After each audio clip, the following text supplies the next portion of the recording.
सभी दर्शकों को नमस्कार। कृषि दर्शन के प्रातःकालीन अंक में आप सभी का स्वागत है। आज के कार्यक्रम में हम देसी गाय की नस्लों के महत्व और उसके विकास के बारे में बात करेंगे। लेकिन कृषि जगत में चल रही गतिविधियों की जानकारी के लिए आइए सबसे पहले देखते हैं खबरें खेती की।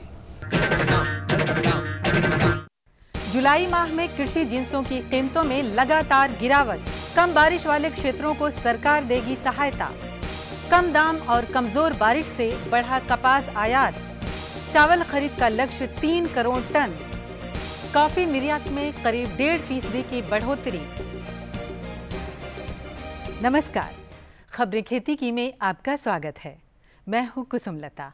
अब खबरें विस्तार से। वैश्विक बाजारों में कृषि जिंसों की कीमतें जुलाई में लगातार घटकर 6 महीने के निचले स्तर पर आ गई है। मक्का, गेहूं और कुछ तिलहनों की कीमतों में भारी गिरावट आई है।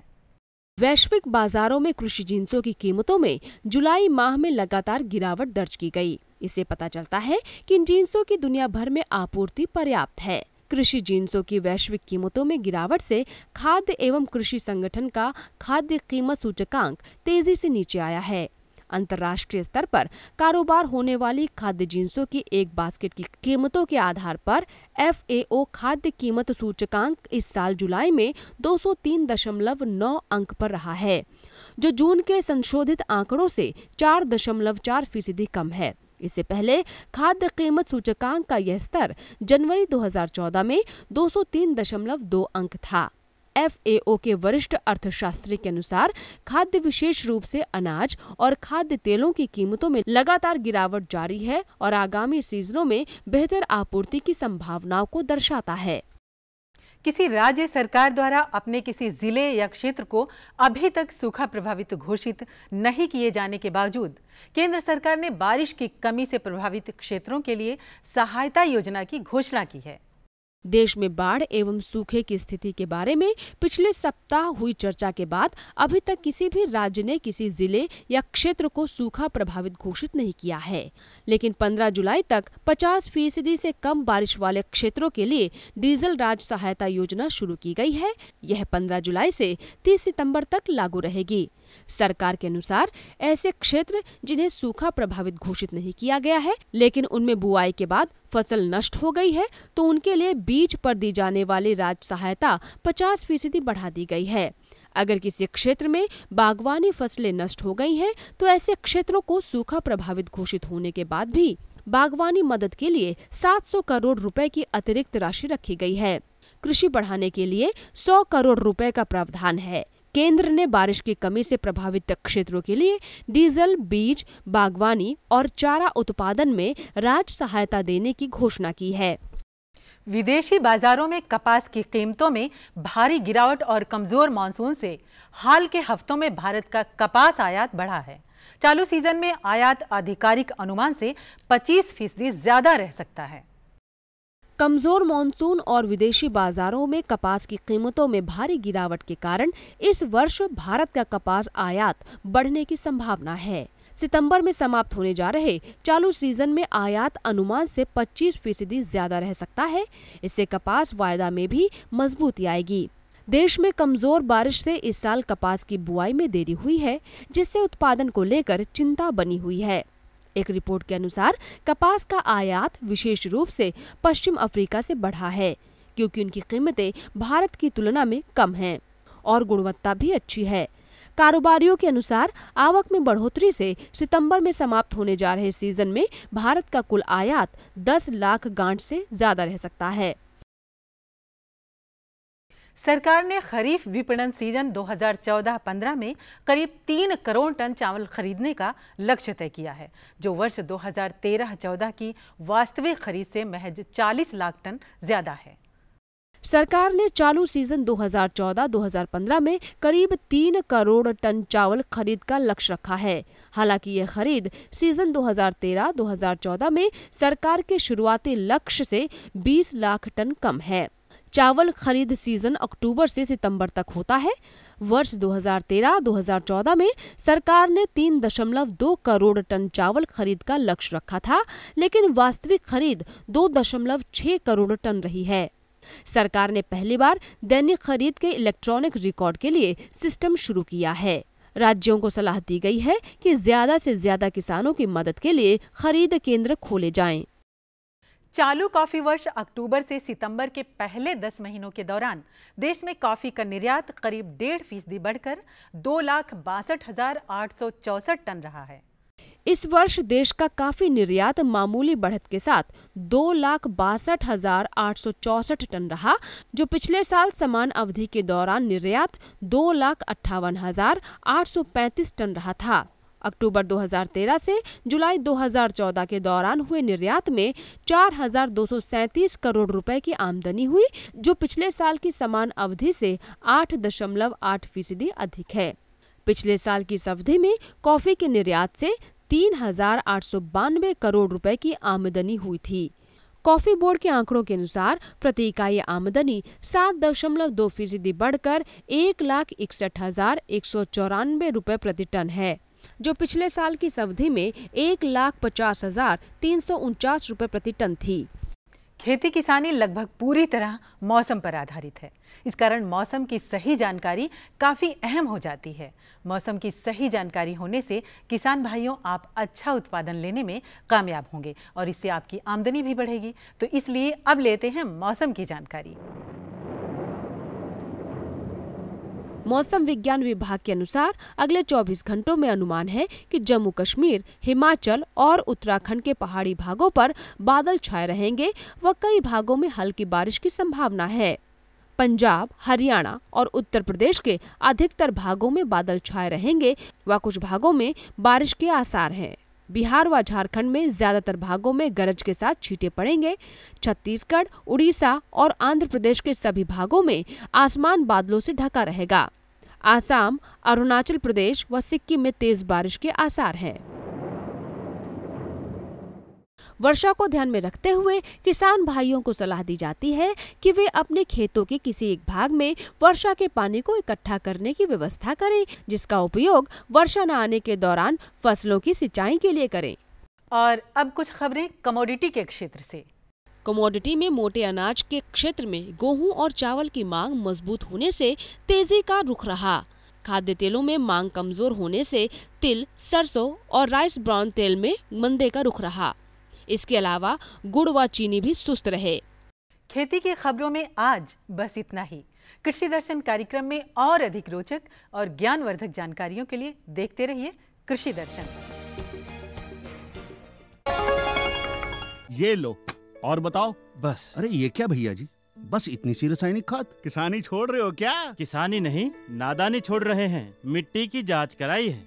अब तो लालाजी जितनी जरूरत है उतने ही उर्वरक खेत में डालेंगे। हाँ किसान भाई, आज ही अपने जिले की नजदीकी भूमि परीक्षण प्रयोगशाला में मिट्टी की जांच जरूर करवाएं और मिट्टी में पोषक तत्व, नमी व पौधे के विकास को देखते हुए केवल जरूरत के अनुसार ही पोषक तत्व डालें। और हाँ, मिट्टी में गंधक, जस्ता, बोरोन जैसे सूक्ष्म पोषक तत्वों का पता लगाना भी न भूलें। उर्वरक और जैविक खाद के सही उपयोग से भूमि का उपजाऊपन बनाए रखें, उत्पादकता बढ़ाएं, खर्चा घटाएं और बहुमूल्य विदेशी मुद्रा बचाने में भी सहयोग दें। और हाँ, धीमी गति से नाइट्रोजन उपलब्ध कराने वाले उर्वरकों जैसे नीम लेपित यूरिया को प्राथमिकता दें और यूरिया का पत्तों पर छिड़काव करें। अरे वाह, तू तो सचमुच समझदार हो गया रे। अधिक जानकारी के लिए संपर्क करें जिला कृषि अधिकारी या किसान कॉल सेंटर। किसान भाइयों, इस बात में हम बहुत ही भाग्यशाली हैं कि हमारे देश में ऋतुएं बदलती है, मौसम बदलते हैं और हर मौसम कुछ न कुछ अच्छी बात लेकर आते हैं। लेकिन जहां मौसम बदलाव के साथ साथ हमारे जीवन में विविधता लाते हैं, वहीं इनके बदलाव के समय कुछ परेशानियां भी देखने को मिलती हैं। मौसम का बदलाव, हमारी जीवन शैली और खान पान कुछ ऐसे कारण हैं जिनसे अनेक बीमारियां आने का भी डर रहता है, और इनके इलाज के लिए आयुर्वेद की पद्धति बहुत पुराने समय से हम प्रयोग में ले रहे हैं, और इस पद्धति के अनुसार हमारी प्राकृतिक वस्तुओं को ही इलाज के लिए इस्तेमाल किया जाता है। अगर गोवंश की बात करें तो गाय से प्राप्त दूध, घी, दही और गोमूत्र आदि से हमारे लिए बहुत सारी बीमारियों का इलाज मिल रहा है। इसके अलावा ये पंचगव्य हमारे लिए अनेक रूपों में महत्वपूर्ण है, मगर कैसे, आइए जानें।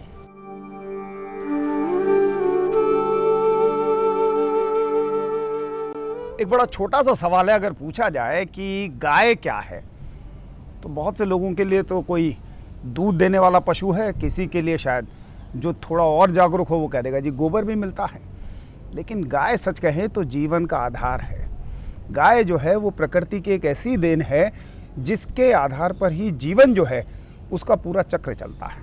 अब ये हम नहीं कह रहे, ये जो है हमारे साथ आज नागपुर से हमारे एक जो वैज्ञानिक हम कहें वो आए हैं, और वो गौ अनुसंधान केंद्र जो है, गौ विज्ञान अनुसंधान केंद्र है नागपुर में, उसके निदेशक हैं, उसके समन्वयक हैं, और वो ये सब बताते हैं और बड़े अच्छी तरह प्रकृति और गाय का जो एक रिश्ता है और जिससे हमारा जीवन भी चलता है उसके बारे में समझाते हैं। क्या है, क्या ये गौ विज्ञान अनुसंधान केंद्र क्या काम कर रहा है, आइए जानते हैं। और हमसे बात करेंगे सुनील मानसिंघा जी। सभी को नमस्ते। सुनील मानसिंघा जी, आपका बहुत बहुत स्वागत है। आपसे पहली चीज़ तो मैं यही जानना चाहूँगा, ये जो गौ विज्ञान अनुसंधान केंद्र है ये क्या है, इसकी अवधारणा क्या है, क्यों इस केंद्र की स्थापना की गई? भारत कृषि प्रधान देश है और कृषि हमारी संस्कृति रही है, हमारे देश की आत्मा बोल सकते हैं, रीढ़ बोल सकते हैं। एक समय तो लगभग हमारा सारा देश कृषि पर आश्रित रहा, इस समय भी 60 से 70% जनता है उस पर निर्भर होती है। लेकिन दुर्भाग्य से पिछले 10-11 वर्ष में सरकार ने जो सर्वेक्षण किया, लगभग 1 करोड़ के आसपास किसानों ने खेती छोड़ी है। इसके अलावा लगभग 3 लाख के आसपास किसानों की आत्महत्याएं हुई हैं। दुर्भाग्य से राज्य सरकारें, केंद्र सरकारें इस पर जाग नहीं रही। कृषि और गोवंश और किसान की यही दुर्दशा रही, क्योंकि 60 से 70 हज़ार गोवंश शायद भारत में कट रहा है, 15-20 हज़ार बांग्लादेश जा रहा है, तो इस धरती पर जीवन असंभव हो जाएगा। गौ विज्ञान अनुसंधान केंद्र देवलापार नागपुर, इसका मूल जो कार्य रहा, क्योंकि उस समय हम अल कबीर का कत्लखाना बंद करो ये एक बड़ा अभियान चला रहे थे, और हमारे उस समय तत्कालीन निदेशक हमारे संचालक बोलिए श्यामजी बल्लाल, वो स्वर्गीय हो गए। तो उनके मन में जब उन्होंने कत्लखाना भीतर से देख लिया कि जब तक गोवंश की उपयोगिता और महत्व समाज में फिर से पुनर्स्थापित नहीं करते और वैज्ञानिक दृष्टि से, तब तक इस समस्या का हम शायद हल नहीं ढूंढ पाएंगे। इसलिए इस गोविज्ञान अनुसंधान केंद्र की स्थापना, विधिवत स्थापना 15 अक्टूबर 1996 को ही, हमारा कार्य लगभग 94-95 में शुरू हो गया था। ये नागपुर के पास देवलापार के गांव में स्थित है। सुनील जी, ये तो हुआ कि एक आपको ज़रूरत लगी कि गाय पे काम करने की ज़रूरत है एक वैज्ञानिक रूप से। किस तरीके का कार्य यहाँ किया जा रहा है, जिससे जो बात हम कह रहे थे कि जो आपने भी कही कि जीवन का आधार ही गाय है, तो उस पर वैज्ञानिक उसमें तथ्य क्या क्या हैं उसके बारे में बताइए। और दूसरा ये भी कि किस तरीके का शोध यहाँ हो चुका है। देखिए, भारत के जो ऋषि मुनियों का चिंतन था वो बड़ा समग्रता से भरा हुआ था। उन्होंने गोवंश के हर अंग अवयव, हर उसके जो हमको आदान मिल रहे हैं, जैसे पंचगव्य मिल रहा है, गोबर, गोमूत्र, दूध, दही, घी, छाछ। अब गोबर गोमूत्र ऊपर रखा है। पंचगव्य सुनील जी एक बार जरा फिर से हमें बताइए। भारतीय देशी गाय का गोबर, गोमूत्र, दूध, दही, घी, छाछ, ये वास्तव में बहुत औषधीय गुणों से भरपूर हैं। ये प्रकृति के लिए, यानी हमारी धरती माता के लिए, पशु पक्षी प्राणियों के लिए और मनुष्य के स्वास्थ्य सभी के लिए उपयोगी हैं। और हमारे यहाँ शास्त्र में बताया गोमय वस्ते लक्ष्मी, यानी गोबर में लक्ष्मी का वास। अब यहीं से हमारी जो उसको पूर्व पश्चिम की लड़ाई बोल सकते हैं, या हमारे सोचने में जो अंतर है, क्योंकि पश्चिम से जो अभी जैसे आज हमारे पशु विज्ञान के डॉक्टर्स, जिसको वेटरनरी डॉक्टर्स या एनिमल हस्बेंड्री के जो अधिकारी बोल सकते हैं, तो उन्होंने गोबर गोमूत्र को तुच्छ समझ लिया या फिर इसमें कोई विशेष कुछ पाया नहीं। और अंग्रेजों ने एक प्रकार से हम बोल सकते हैं सुनियोजित षड्यंत्र करके हमारे ऊपर जैसे यूरिया, फास्फेट, कीटनाशक ये लाद दिए, तो किसान को सामान्यतः गोबर गोमूत्र का महत्व कम होते गया। और हम फिर जर्सी होल्स्टीन या विदेशी गोवंश लिया है, भैंस लिया है, तो हमने दूध को भी थोड़ा सा बाहर से लिया, इसलिए गाय का महत्व और भी कम हो गया। और वो सिर्फ दूध तक सीमित हो गई। दूध तक सीमित। और उसके बाद अधिकारियों ने तो ऐसा बता दिया कि जो गाय दूध नहीं दे रही वो अनप्रोडक्टिव है, वो फिट फॉर कलिंग, उनकी भाषा में फिट फॉर स्लॉटर। तो हमको ये परिभाषा बदलनी थी और संयोग ऐसा हुआ कि हमने गोबर गोमूत्र पर प्राथमिकता से बहुत ज़्यादा व्यवस्थित काम किया और हमारा पूरे ठोस रूप में मानना है, ये हमारे पूर्व अमेरिकी राष्ट्रपति जॉर्ज बुश और अरुण फिरोजे ने उनका एक लेख भी लिखा कि काउज आर फॉर एवर, मतलब उसका मतलब है कि गोवंश का गोबर यदि हमने पूरा उपयोग किया तो हमारी अर्थव्यवस्था के आधार स्तंभ है। मतलब गोमय वस्ते लक्ष्मी ऐसे ही नहीं बोला गया। आज हमारे यहाँ हम लोग लगभग 1.25 लाख से 2 लाख करोड़ खेती के अंदर रासायनिक खाद और कीटनाशक, थोड़ा बीज, उसकी सब्सिडी और पेट्रोल डीजल, और ये योजना आयोग स्वीकार कर सके लगभग 12-13 वर्ष पहले कि हम 1,70,000 करोड़ अनावश्यक खर्च कर रहे हैं। तो हम गोबर गोमूत्र से यदि उसको परिवर्तित करते हैं और उसका वैज्ञानिक दृष्टि से लोगों के सामने रखते हैं, क्योंकि आज पंजाब और जहाँ जहाँ भी रासायनिक, भारत की यदि हम बात करेंगे तो रसायनों का उपयोग बढ़ा, वहाँ सलाइन लेयर, एक क्षार की सतह आ गई। आज वहाँ पर बलराम जी जाखड़ ने बोला कि पंजाब का पानी पीना छोड़ दीजिए, स्नान करने योग्य नहीं बचा। यदि हमने गोबर और गोमूत्र का सही उपयोग किया तो ज़मीन आजीवन, जब तक सृष्टि रहेगी तब तक वो उपजाऊ बनी रहती है और हमारी फसलों, उसमें जो गुणवत्ता है, जो सारे पौष्टिकता है, प्रोटीन, विटामिन, एनरिचमेंट, न्यूट्रिएंट, तो पहला काम हमारा कृषि में रहा कि हमने गोबर से केचुआ खाद, गोबर से अन्य कंपोस्ट, गोमूत्र से कीट नियंत्रक, इसका पेटेंट भी लिया हमने। गोमूत्र नीम से बनता है जो हर किसान बना सकता है और हम प्रयास करें किसानों को इसका प्रशिक्षण दे रहे हैं लगातार, हज़ारों किसानों को। और गोबर, गोमूत्र, गुड़ से अमृत पानी, तो ये ध्यान में आया कि ये तीनों चीज़ों का सही उपयोग किया तो किसान को कहीं बाहर झांकने की ज़रूरत नहीं। हमारे पास ऐसे किसान हो गए आजकल कि जो इस तरह से खेती करके जिनकी वार्षिक कमाई 7,000 से 10,000 होती थी, वो 70,000 तक पहुँच गए। मतलब किसानों को पता चल गया कि हम अब बहुत अच्छे आत्मसम्मान के जीवन की तरफ जा सकते हैं, हम अच्छी कमाई वाली खेती कर सकते हैं। इसमें यानी सुनील जी, जो हमें समझ आ रहा है कि पारंपरिक तौर पे जो हम खेती करते थे तो हम इसमें सिर्फ दूध तक ही सीमित नहीं थे, गोबर का इस्तेमाल खाद के लिए भी होता था और ये अब जैविक खेती में ये सब बातें होती भी हैं, केंचुआ खाद भी हैं।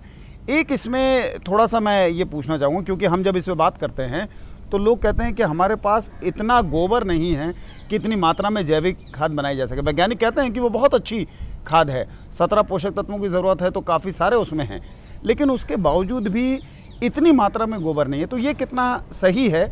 क्या इतना पशुधन हमारे पास है कि हम अपनी मिट्टी को फिर से उतना उर्वर बना सकें? देखिए, अभी निश्चित रूप से जनसंख्या का अनुपात बहुत बड़ा है और गोवंश उसी अनुपात में बहुत घटा है, ये बात व्यवस्थित है। लेकिन सबसे बड़ी बात, यदि हम उस दिशा में पहल नहीं करेंगे तो ये जो समस्या अभी लग रही है ये इतनी ज़्यादा भीषण भी नहीं है। यदि हम अभी जागकर इस काम को, और हमने बढ़ा दिया है समाज में, अब उसकी बहुत जागृति आ गई है कि हमारे देशी गोवंश का जो सारा महत्व है और किसान भी समझने लगा है, तो उन्होंने अभी खेती के अंदर इसके गोबर गोमूत्र का उपयोग बढ़ाया है और संख्या भी बढ़ रही है। केवल किसानों को जागरूक करने की और सबसे ज़्यादा इसका समग्रता से उनकी तरफ पूरा विषय ले जाने की, कि उनको इसका महत्व समझ में आए।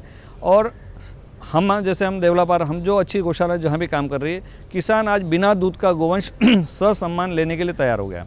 वो हमारे से हम निःशुल्क दे रहे हैं। उसको ध्यान में आ गया, गोबर गोमूत्र से मेरा जीवन यापन, मेरे को गोवंश मुझे पाल रहा है, ये भाषा उसकी बदल गई है। एक चीज़ इसमें सुनील जी, जैसे हमें पता लगा कि आपके काफ़ी सारे पेटेंट भी हैं दवाओं पे, और कुछ आपने इस तरीके की औषधियाँ तैयार की हैं जो आजकल तो शहरों की बीमारी कभी कही जाती थी, अब तो सभी जगह डायबिटीज़ जो है वो पहुँच गई है, कैंसर जैसे जो रोग हैं इतने खतरनाक, उनका इलाज मिला है। तो वो जो दवाएं हैं वो आप निर्माण करते हैं, और वो क्या जो पूरा एक WHO के मानक हैं जो कहते हैं गुड प्रोडक्शन जो प्रैक्टिसेस होती हैं, तो वो सारी प्रैक्टिसेस आप पूरी तरह वो मान्यता प्राप्त आपकी दवाएं हैं, और उसकी भी क्या ट्रेनिंग देते हैं किसानों को, और उनका पेटेंट वगैरह भी आपने लिया हुआ है? देखिए, गोमूत्र अर्क को हम एक दिव्य औषधि नहीं महौषधि बोल सकते हैं, और उससे भी ज़्यादा ये भारत में लगभग 2005 में सारे समाचार पत्रों ने उसकी दखल ली, हमने उसको बताया, और उसके पूरे विश्वास और अनुसंधान के साथ लगभग आज के 9-10 वर्ष पहले विश्व की सर्वश्रेष्ठ औषधि है, क्योंकि इसके अकेले के 5 से ज़्यादा पेटेंट हैं। इसमें शास्त्र में था कि ये हमारे पेट के रोगों से लेकर हमारे शरीर, जैसे हमारा शरीर का शोधन करना, हमारे शरीर से जो टॉक्सिसिटी बोली है उसको दूर करना, हमारे शरीर में जैसे लीवर, इसके ऊपर बहुत बड़ी रामबाण औषधि, क्योंकि पहले वो एसाइटिस यानी जलोदर या बाकी रोग पे काम आ रहा था। शरीर के लगभग सामान्य जैसे पीलिया में इसका उपयोग हो रहा था, कमजोरी दूर करने के लिए, कफ, खांसी, दमा या और बहुत सारे रोगों के लिए। तो हमने जब इसका अभ्यास शुरू किया तो ये ध्यान में आया कि गोमूत्र से शरीर के लगभग सारे रोग, केवल 2 स्थितियाँ हैं कि जब जिसमें पेट में अल्सर हो और जो गर्भवती माताएं बीच के कालखंड में अंतिम 1-2 दिन में नॉर्मल डिलीवरी होती है उसको लेने से, तो ये सारे रोगों पर हमने इसका अभ्यास जारी रखा।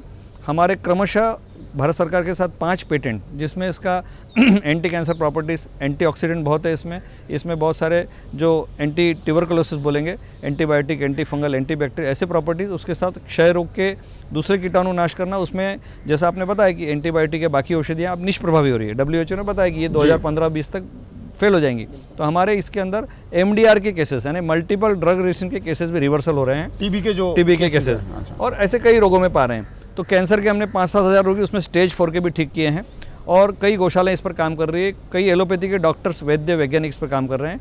अभी हमने एक बड़ी गोष्ठी भी की, 150 के आसपास वैद्य वैज्ञानिक, इनका सबका सहभाग भी देवला पार्क में 30 जून 1 जुलाई को देश भर में एक बड़ा अच्छा नेटवर्क इनका खड़ा हुआ है और एक विश्वास जगह है, क्योंकि इसके पीछे एक बहुत बड़ा गहरा विज्ञान है और उसको आधुनिक विज्ञान के धरातल पर, क्योंकि शास्त्र में था लेकिन हम उसको आधुनिक विज्ञान की जोड़ देकर उस पर अभ्यास कर रहे हैं। यानी साइंटिफिक वैलिडेशन जो है वो बहुत ज़रूरी माना जाता है और वो हो रहा है।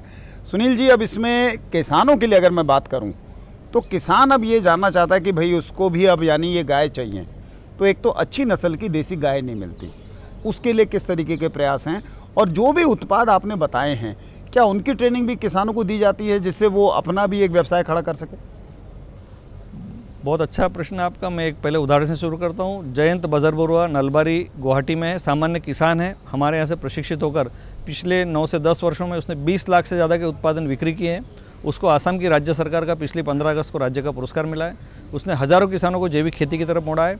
हम किसानों को ये प्रशिक्षण इसलिए दे रहे हैं क्योंकि दुर्भाग्यवश उनके यहाँ टूथपेस्ट पहुँच गया, उनके यहाँ जहरीले उत्पादन पहुँच गए, पश्चिम के आसुरी षड्यंत्र बोल सकते हैं।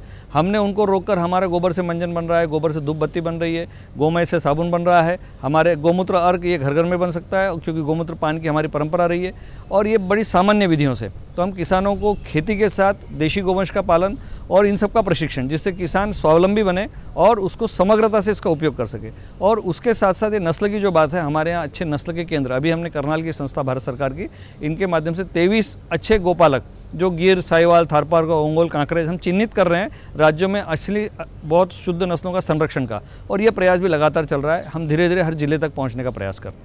जी सुनील जी, आपका जो प्रयास है अब देखिए इतने समय से चल रहा है, हमें उम्मीद है कि ये हर किसानों तक पहुँचे और जो भी हमारे किसान भाई सुन रहे हैं वो भी गाय की अहमियत को जानते तो हैं, लेकिन जिस तरीके से आपने एक वैज्ञानिक धरातल पे उसको परखा है वो बहुत बड़ी चीज़ है और उससे मेरे को उम्मीद है ज़्यादा से ज़्यादा किसान आपसे जुड़ेंगे। आपका बहुत बहुत धन्यवाद।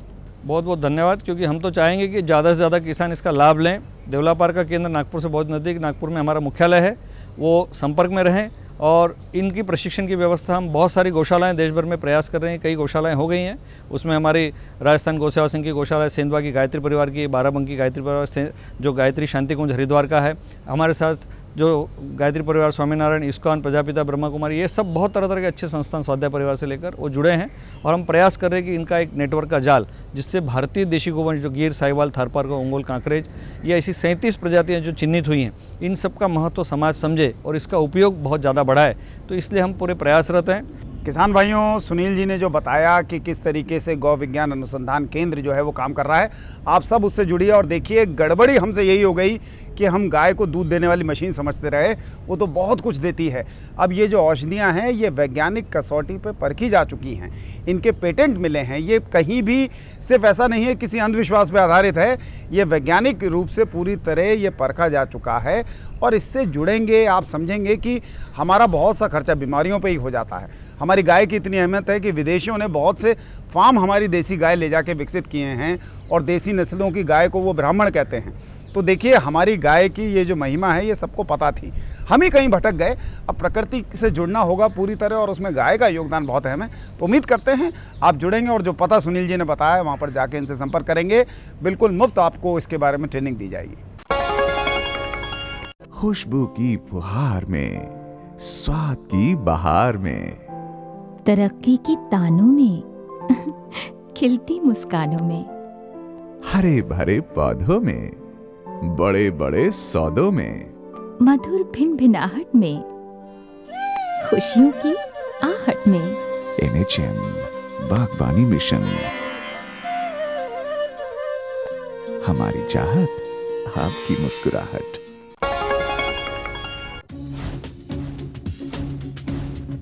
जुड़िए हमारे साथ ट्विटर पर twitter.com/कृषि दर्शन DD, फेसबुक पर facebook.com/कृषि दर्शन DD, और देखिए कृषि दर्शन अब YouTube पर भी youtube.com/user/कृषि-दर्शन-dd।